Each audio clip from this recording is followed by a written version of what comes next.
Muchas veces la gente tiene controversia en qué es lo que realmente hace la oración. Hay gente que dice que remueve las montañas o los problemas. Hay gente que dice que mueve a Dios. Hay gente que dice que nos mueve a nosotros. Bueno, yo creo que la oración tiene como resultado alguna de esas cosas. De eso te voy a hablar en el día de hoy. Quiero mostrarte algunas de las cosas que dice la palabra de Dios que podemos alcanzar a través de la oración. Yo creo que si tenemos la expectativa correcta en nuestras vidas y nos acercamos a esos momentos de oración con las expectativas correctas de lo que debemos esperar, entender, buscar y recibir, creo con todo mi corazón que nuestro tiempo de oración será uno de grande bendición.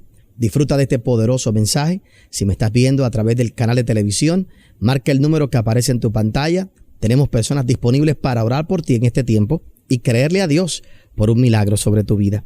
Si me estás en este momento escuchando por una emisora de radio, te invito a que por favor en este instante vayas a nuestras páginas en el internet, otonielfon.com, búscanos en las redes sociales, hazte parte de nuestra comunidad en las redes sociales. Tenemos información valiosa para ti que te va a bendecir todos los días y en cada una de nuestras redes sociales siempre tenemos algo distinto para cada uno de ustedes. Te bendigo y le pido a Dios que este mensaje transforme tu vida.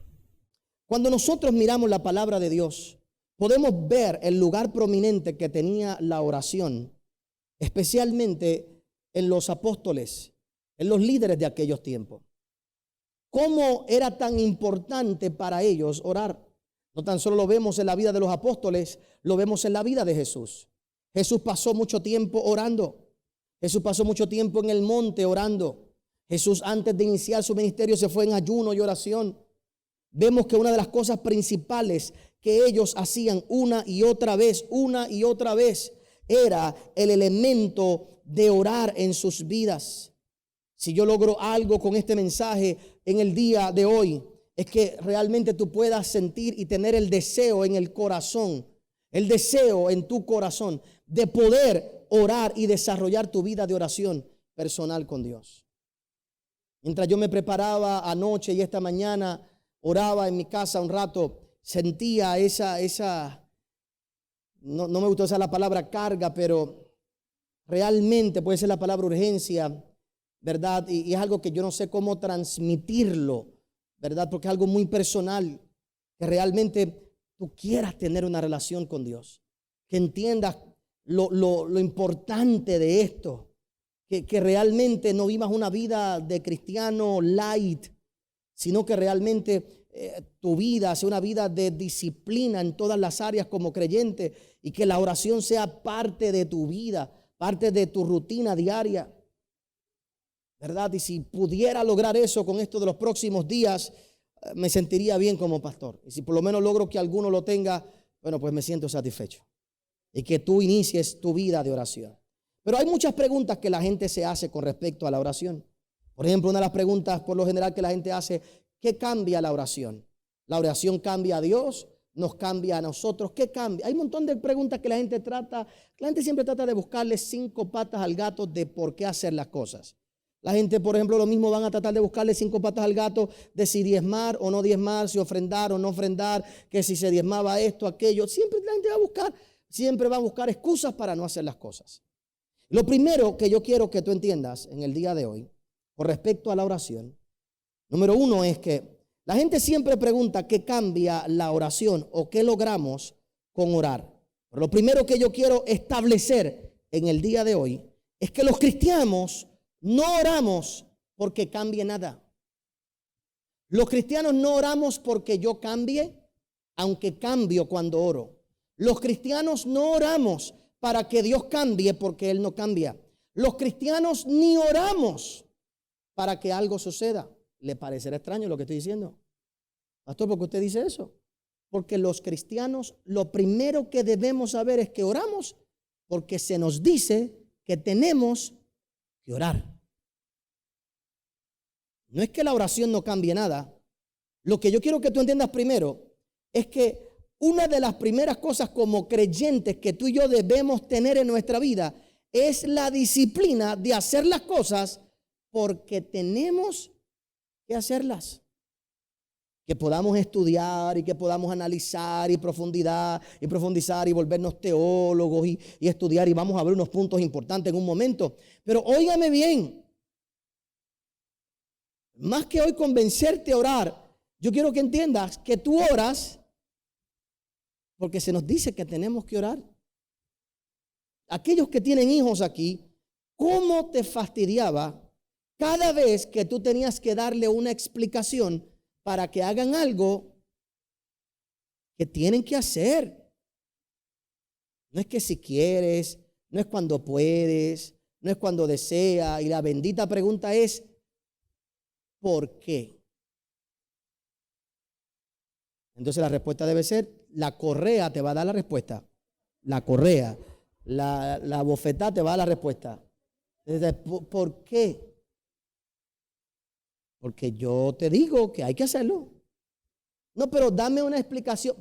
Es que no tengo que darte una explicación.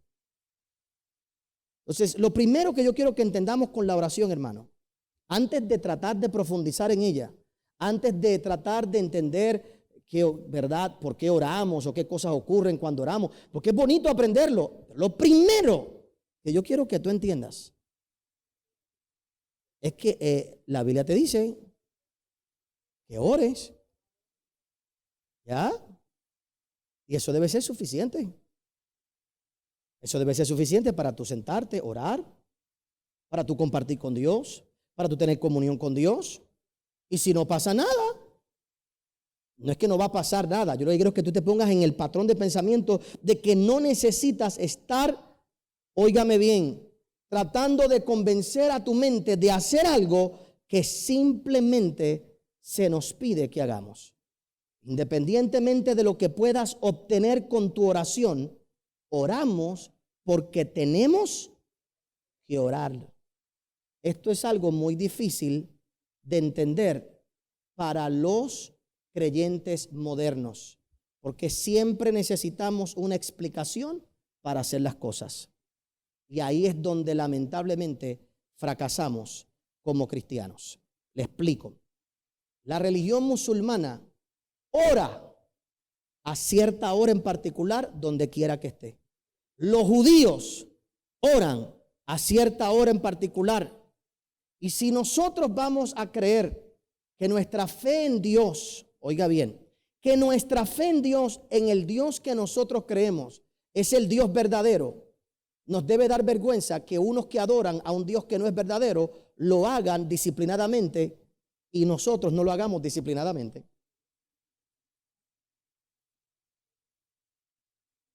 Si ellos oran a un Dios que no los oyen, pero oran, tú tienes un Dios que te oye y estás preguntando por qué tienes que orar. Entonces ellos andan con sus mantos para orar en toda hora, en todo lugar. No tienen vergüenza. Yo he estado en aeropuertos, en lugares, en cualquier sitio. Esa gente saca su manta, busca para donde tienen que mirar para la mezquita, se tiran de rodillas y oran. Cuando yo los miro orar, sé que están orando a un Dios que no le escucha, a un Dios que no los oye. Pero tengo que admirarlos. Tengo que admirarlos. Es más, el gobierno de Estados Unidos defiende sus derechos más que el de nosotros los cristianos. Porque para ellos es cultural orar. Si para la nación americana fuera cultural orar, no tendríamos problema en orar en cualquier sitio porque fuera algo cultural. Pero como no es cultural, entonces tenemos que estar defendiendo si podemos orar aquí, podemos orar allá, si a quién se ofende, si el otro se ofende, ¿me explico? Entonces es bien triste que gente que ora a alguien que no les oye tenga más disciplina de orar simplemente porque saben que tienen que orar. Y los cristianos, tú tienes que darle 500 explicaciones para orar. Ofrecer pañuelo ungido, tirarlos al piso, pelear con ellos. El pastor tiene que motivarte a la oración, hacer el reto de 30 días de la oración para que tú ores con él, pastor. Entonces, si el pastor no ora, yo no oro. Y vuelvo y repito, la oración alcanza muchas cosas, pero lo primero que yo quiero que tú entiendas es que no podemos profundizar en más nada de eso si no entendemos que oramos porque se nos pide que oremos. Punto y se acabó. Número 2, profundicemos en la oración. Los apóstoles reconocían que el poder venía del Espíritu Santo y que el acceso era la oración. Si yo voy a imitar a estos grandes hombres de Dios, tenemos que ver que a través de todas sus vidas, ellos entendían y comprendían que el poder venía de Dios. En el aposento alto, ellos estaban unánimes, orando juntos en aquel lugar, esperando que poder. Ellos relacionaron desde el principio oración, poder, oración, poder, oración, poder. Hay una persona como el apóstol Pablo que tenía todas las credenciales habidas y por haber en el mundo. Un hombre que sabía un montón de idiomas, un hombre que tenía credenciales para entrar en cualquier lugar. Ese hombre dependía de algo, de tirarse de rodillas y de orar en todo tiempo, en todo lugar. Y de las cosas que más enseñó el apóstol Pablo era a la iglesia a orar. De las formas que Pablo siempre comenzaba sus cartas era: estoy orando por ustedes, oro para que Dios te dé entendimiento, oro para que Dios te ilumine, oro para que Dios te guarde. Si algo sabían esta gente era que había conexión entre el poder de Dios y la oración. Así que no hacían nada sin que ellos hubieran dedicado su vida a la oración. Número 3. Cuando hablamos de la oración es importante que entendamos, y todo esto es fundamento para lo que vamos a ver en los próximos días. La oración lo que hace es darle gloria a Dios. La oración, la tarea principal de la oración no es cambiarlo a Él, no es cambiarme a mí, no es cambiar la circunstancia, aunque la puede cambiar como te lo voy a mostrar. Pero mi oración, lo primero que hace es darle gloria a Dios. Como te dije el ejemplo que te di de estas otras religiones, cuando esa gente ora de rodillas, ¿qué están haciendo? Delante de todo el mundo, diciéndole a todo el mundo: yo creo en ese Dios. Cuando un cristiano ora, le da la gloria a Dios. Hoy es muy triste que la oración se ha vuelto tan simple y tan sencilla que lo hacemos en todos los lugares políticos y en todos los lugares y en todo lugar por ahí. Aún los conciertos mundanos comienzan con una oración. Yo no sé cómo podemos pretender que una oración bendiga algo que desde el principio no está bendecido por Dios y pensar que con eso le damos gloria a Dios. Pero lo que quiero que entiendas es que en el día de hoy se ha minimizado tanto que no se entiende realmente lo que se alcanza. Mi vida de oración le da gloria a Dios. Piensa conmigo en estas 3 frases. Nuestras chequeras dicen mucho de nuestras prioridades. Tu chequera dice mucho de tus prioridades. Si yo miro dónde tú gastas, ahí sé dónde está tu corazón. Tu chequera me dice cuáles son tus prioridades, lo que tú pagas primero. Si en tu chequera yo no puedo ver diezmos, ofrendas, pues sé cuáles son tus prioridades. Si en tu chequera hay más gastos para el carro, no me puedes decir que amas más a tu esposa. ¿Entiendes? Si los aros del carro son más caros que las pantallas que usa tu esposa, yo sé cuál es la prioridad que tienes. Tu dinero me dice cuáles son tus prioridades. Punto, se acabó. Tus conversaciones demuestran lo que hay en tu mente. Tus conversaciones demuestran lo que hay en tu mente. Cuando yo oigo a gente hablar, yo digo, yo sé lo que... No sé si alguien aquí ha tenido miedo alguna vez de que alguien sepa lo que tú estás pensando. Si esta persona supiera lo que está pensando. Y quiero que sepa que tan pronto tú abres la boca, ya sabemos lo que tú estás pensando. Hace un tiempo atrás estaba entrevistando a un joven que se le dijo claramente que estábamos entrevistando para darle trabajo, no es de la iglesia, pero para darle un trabajo. Y lo que me costó fue media hora de mi vida oírlo hablar. Y dije, bendito sea el Señor. Este muchachito lo que tiene es guata en el cerebro. No hay manera que yo pueda. No hay manera. Entonces algunos me criticaron y me molestaron porque, pero no, mire, no se lo dije a él así de frente, ¿verdad? Lo digo aquí porque ya eso fue hace tiempo. Y no creo que ni él va a saber qué es él. Pues está tan perdido en la cabeza que no creo que... El punto es que esta semana, los que no le agradó que yo, cuando hablé, ¿verdad? Que dije, no, ese muchacho no podemos usarlo para esto, no va a funcionar. No, pero esta semana me dieron la razón. Ahora es que se dan cuenta, un año después, que está loco. Pero yo desde el primer día, que nadie tiene que ser perfecto, pero tus conversaciones dicen lo que tú estás pensando. Pastor, ¿y qué usted quiere decir con esto? Nuestras conversaciones con Dios demuestran lo que hay en nuestro corazón. Por eso es que tu oración le da gloria a Dios.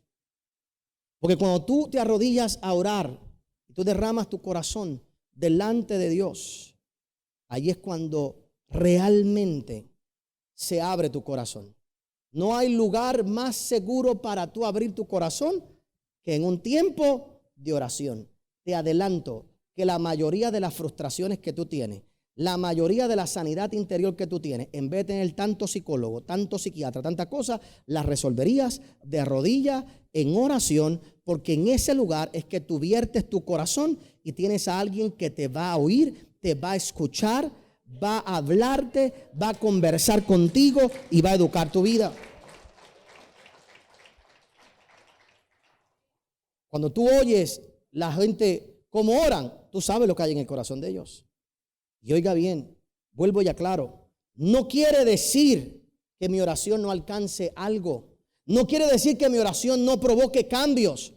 Porque al mismo tiempo, para darle el balance desde ahora, para que nadie se me perturbe en la cabeza, mi oración lo que le da es gloria a Dios. Pero en Santiago capítulo 5, el verso 15 al 16 te dice, y la oración de fe salvará al enfermo, y el Señor lo levantará, y si hubiere cometido pecado, le serán perdonados. Confesad vuestras ofensas unos a otros, y orad unos por otros, para que seáis sanados. La oración eficaz, ¿de quién? ¿Del quién? Del justo puede que. Ahora oiga bien, esa no es la oración de cualquiera. ¿Es la oración de quién? Del justo. La oración del justo es la que sana. La oración del justo es la que cambia las cosas. La oración en grupo, cuando nos unimos en oración, la oración del justo. Y esa palabra es bien interesante, ¿verdad? Lo que significa, lo que implica, pero quiero que sepas que una persona justa, eventualmente, como lo dice también Santiago y en otros lugares, los ancianos de la iglesia son gente que tienen trayectoria en su vida cristiana. Oiga bien, hermano, no es lo mismo recibir una oración de un nuevo convertido que de uno que tiene trayectoria a través de la vida, que ha vivido, que tiene experiencia, que tiene, podemos decir, rango en el mundo espiritual. Créame cuando le digo, y no tengo tiempo para explicar eso, pero lo que sí quiero que entienda, que tu oración puede hacer mucho, pero tú tienes que llegar a ese grado de ser justo para que tu oración pueda. Lo principal que hace la oración es darle gloria a Dios. Número 4, para ir cerrando. Nuestra oración nos ayuda en lo que yo le llamo santificación progresiva. Cuando tú aceptas a Jesucristo como tu Salvador, Él te hace santo.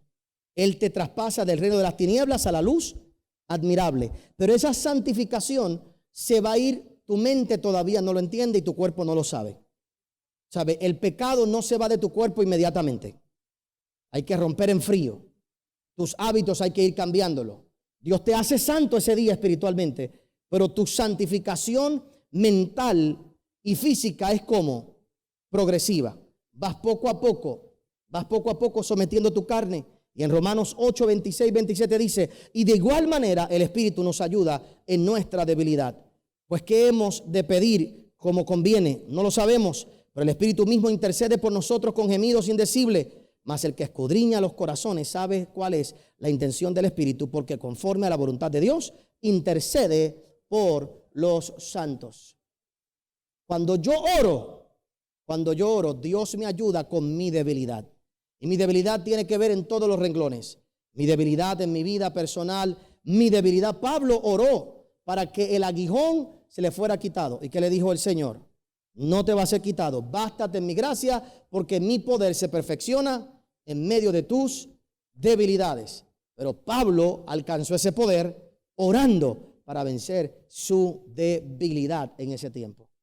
Cuando yo oro, uno de los mayores accomplishments que tenemos, logros que tenemos como creyentes, es que voy venciendo cada vez más mi carne, voy venciendo cada vez más mis pensamientos, poniéndolos en orden con el Señor.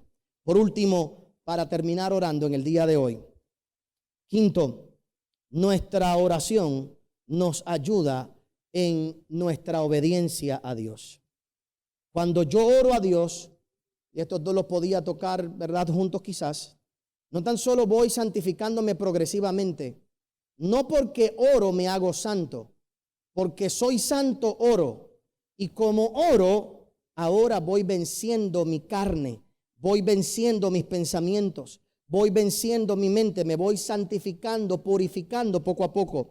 Y no tan solo eso, mi oración a Dios, con mi relación con Él, me da la capacidad de ir obedeciendo cada vez más.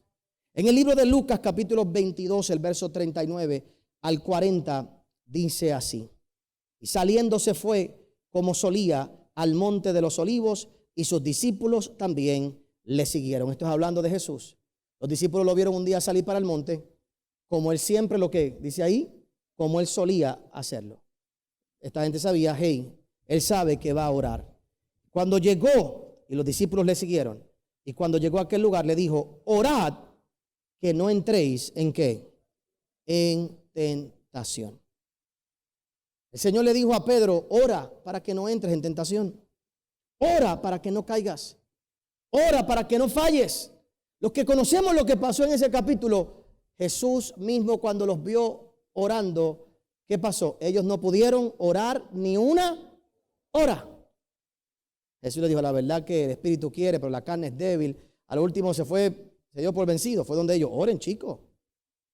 Volvió y se fue a orar, y cuando volvió: oren. A lo último dijo: bueno, ¿y qué puedo hacer? Después de ahí, ¿qué dos cosas hizo Pedro? Recuerde que no oró. ¿Qué dos cosas hizo Pedro? Le cortó la oreja al romano, ¿cierto? Y después, ¿qué hizo? Negó a Cristo. ¿Por qué negó a Cristo? ¿Por qué le cortó la oreja? Por no haber orado. ¿Es sencillo como eso? Tú cortas las orejas de todo el que está a tu alrededor cuando no oras. Y niegas al Señor cuando tienes problemas porque no oras. Jesús venció la tentación porque cuando llegó la debilidad ya había orado. Si tú esperas que llegue tu debilidad para orar, ya la debilidad te ganó. Gracias por haber acompañado al pastor Otoniel Font.